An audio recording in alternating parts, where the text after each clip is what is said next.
Today, let's talk about the one who is the perfect shepherd. I'm going to read to you from Zechariah chapter 10, verses 3 and 4, where we read this. My anger is kindled against the shepherds, and I will punish the goatherds.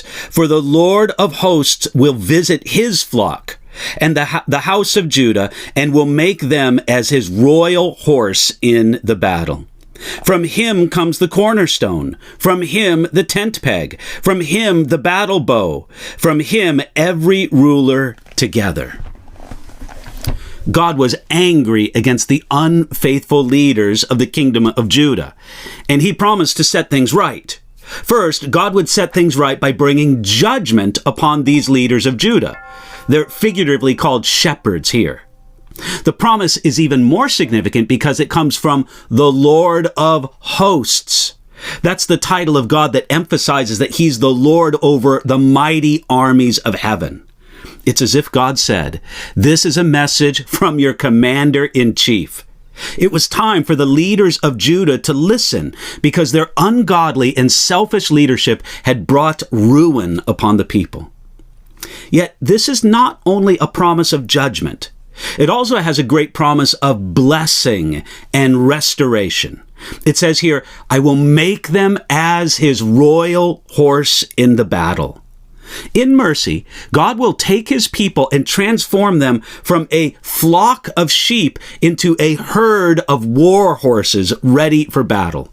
All of them shall be like mighty men and defeat their enemies. Then, in Zechariah chapter 10, verse 4, comes a wonderful promise.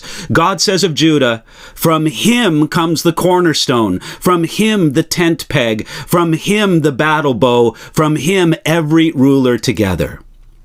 Though God was displeased with Israel's shepherds, he promised to raise up the perfect shepherd from and for Judah. One day, the tribe of Judah would bring forth a perfect leader described in 4 different ways. First, this Messiah, Jesus Christ, is the cornerstone.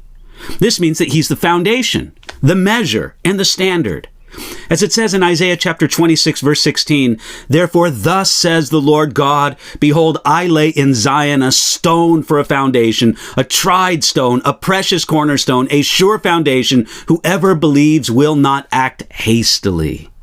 Or as Peter said on the day of Pentecost, speaking of Jesus, this is the stone which was rejected by you builders, which has become the chief cornerstone. That's Acts chapter 4, verse 11. Since Jesus is our cornerstone, we can build our life on him. The second image tells us that Jesus, the Messiah, is the tent peg. This means that he holds all things securely together. As it says in Isaiah chapter 22, verses 23 and 24, God said this, I will fasten him as a peg in a secure place, and he will become a glorious throne to his father's house. They will hang on him all the glory of his father's house, the offspring and the posterity, all the vessels of small quantity, from the cups to all the pitchers. You see, since Jesus is our tent peg, so to speak, we can put our full confidence on him and never be disappointed. He is strong enough to hold us up. Third, Jesus is the battle bow. This means that he's a strong fighter for good. Revelation chapter 19, verse 15 carries this idea. It says, now out of his mouth goes a sharp sword, that with it he should strike the nations, and he himself will rule them with a rod of iron, and he himself treads the winepress of the fierceness of the wrath of God. Since Jesus is our battle bow, we don't have to fight the battle alone. He is the protector of our cause, and we can look to him for the victory. Finally, Jesus is the cornerstone, the tent peg, the battle bow. Now, fourthly, Jesus is the leader over every ruler of his people.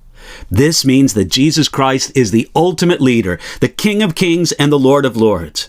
Even as it says in Revelation chapter 19, and he has on his robe and on his thigh a name written, King of Kings and Lord of Lords.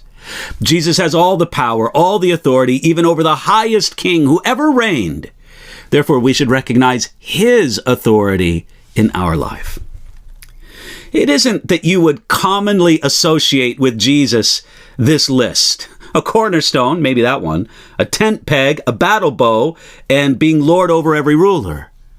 But each title belongs to Jesus because he is the one who comes from Judah to fulfill these promises. Yet they were not only fulfilled for Judah, but also for us and for everyone who will enter into a trusting relationship with Jesus Christ. Friend, make that you today. Today, is Jesus your foundation, your cornerstone? Today, is Jesus your security, your tent peg? Today, is Jesus your warrior, your battle bow? Today, is Jesus your Lord, your master over every ruler? Hey, make it so by faith, trusting in Jesus, our wonderful Messiah, and put your trust in him today.